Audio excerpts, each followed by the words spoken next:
It's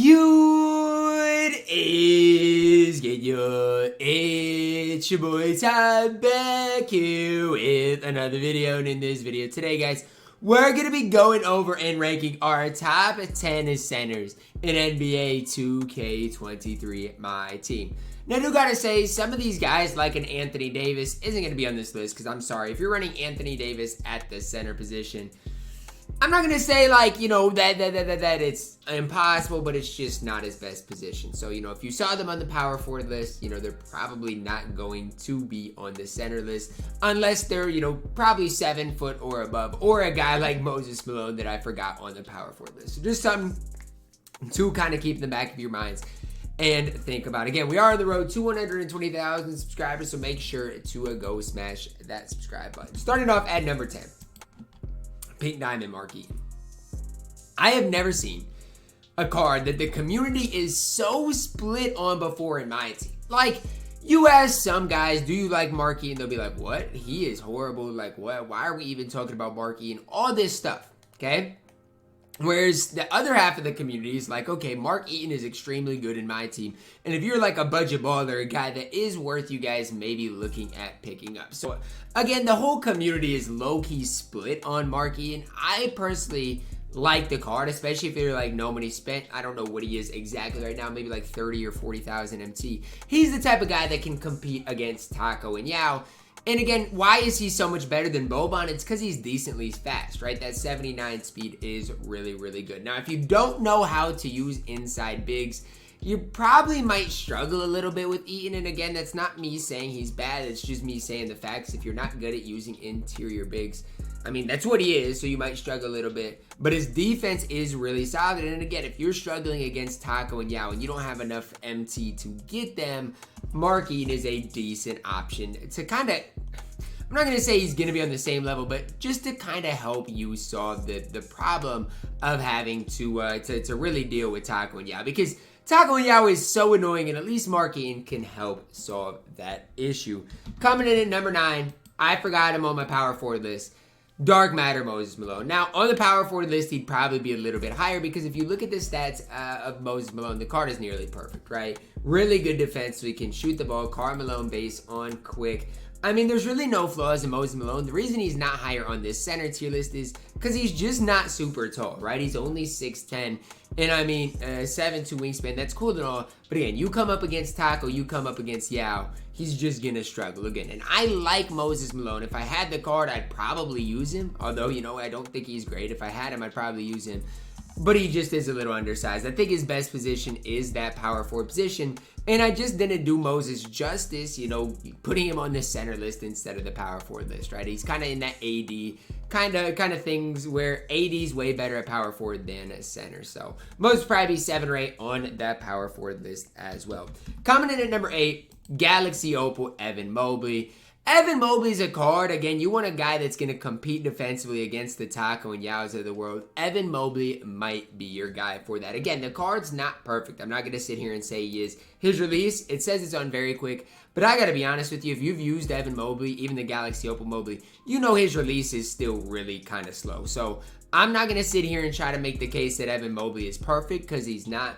But, you know, he's really solid. Release on very quick. Defensively is absolutely elite. You give him unpluckable. Again, one of the best defensive, not only power forward centers in the entire game, but just one of the best defensive cards in the game. Good player model, especially if you want to play him at power forward. He's going to have more success defensively because, again, not up against Yao and Taco at only 7 feet tall. But Evan Mobley, absolutely incredible, coming in at number 8.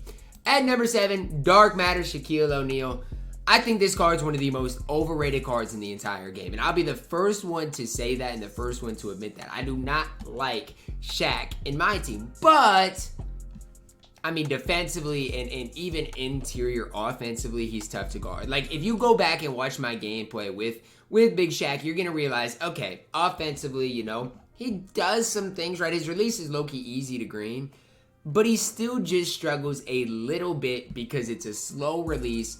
And he's just, he only has a 63 ball. That's the big thing for me and Shaq, right? We've got a Taco with a 75 3 ball, yeah, with an 80-some 3 ball, maybe even close to a 90. And then this Shaq has a 63 ball. Everything else is perfect with the card. It's just his shooting ability really does hold him back. And that's why I like Dark Matter Greg Oden better. Like, yes, Shaq is going to be better defensively. On the interior, Shaq is better offensively. So you guys might be like, okay, Ty, so why do you like Greg Oden over Shaq? Well, it's honestly pretty simple and pretty easy. I mean, here's what you're looking at with Greg Oden. Defensively, absolutely elite with a really solid player build. And, I mean, offensively, he's got a 79 3-ball with, I'm not going to sit here and say his release is incredible because it's not. It's not incredible. But it's decent enough, whereas if you use Greg Oden, you're going to green the majority of your shots with him, right? I mean, it's not necessarily the quickest releases, I'll be the first to tell you, but it's smooth enough that you're going to green the majority of shots with the card. The card's defense is absolutely elite, even comes with the MJ dribble style. I like Greg Oden. He's just really expensive because, he's towards the lock-in for Kareem Abdul Jabbar. Cracking our top 5, Dark Matter David Robinson. And basically the top 5 on the power forward list is not all the same, obviously, because Yao's in here, but it's very, very similar. D-Rob at number 5. Look, here's the deal. D-Rob at the center position, his player build's not that great, right? A guy like Greg Oden, I'm going to say this because I believe it. A guy like Greg Oden's going to compete way, way, way better on the defensive end of the court than D-Rob, just because of his player model being wider, being a little bit better. But that doesn't tell the whole story because D-Rob offensively is going to be a lot better. D-Rob based on quick, normal leader, MJ dribble style, and his movement is actually pretty good. D-Rob plays for me on my Xbox account right now. Obviously, he's really souped up with a lot of extra Hall of Famers. But that just goes to show how high I am on David Robinson in general. Coming in at number 5 on my center list, but I really do like the card. At number 4, Dark Matter Kareem Abdul Jabbar. And I know a lot of people aren't going to like him at number 4. They might want him at number 3 or even number 2. But I don't see it with Kareem. I know his release is okay. It's not horrible.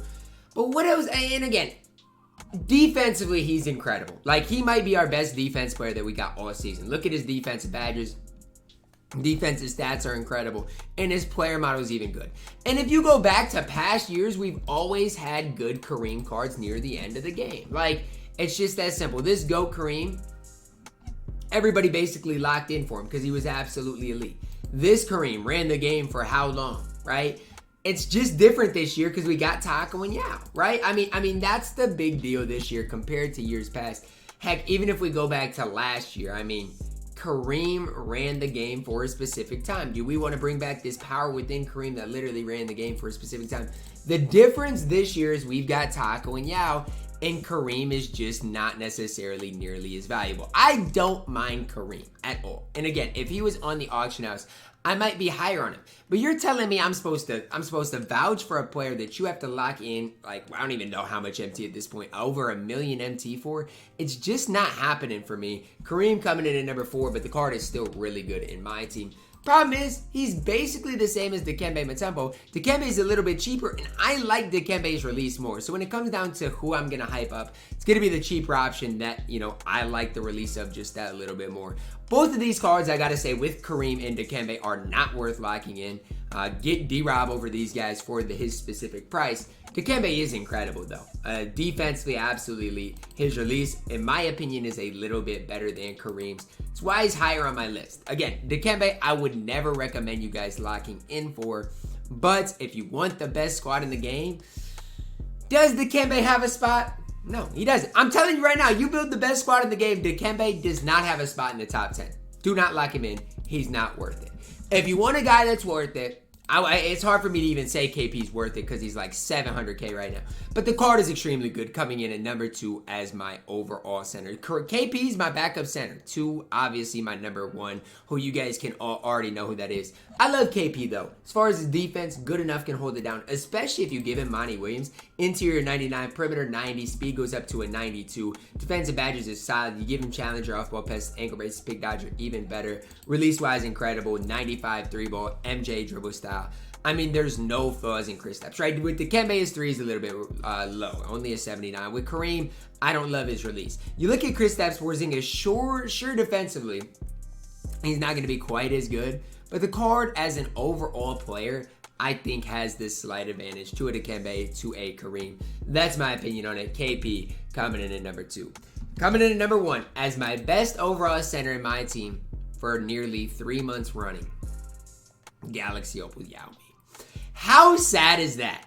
That Yao Ming's gonna be our best center in the game for 2.5 straight months. That's not how it should be. When they dropped this Yao, I don't think 2K knew what they were doing. This card singularly ruined the game. Why? Because this card is the main reason we have Taco in my team. It's the main reason, right? I'm not trying to be the one to sit here and judge, but if we wouldn't have got Yao, I doubt we would have had Taco.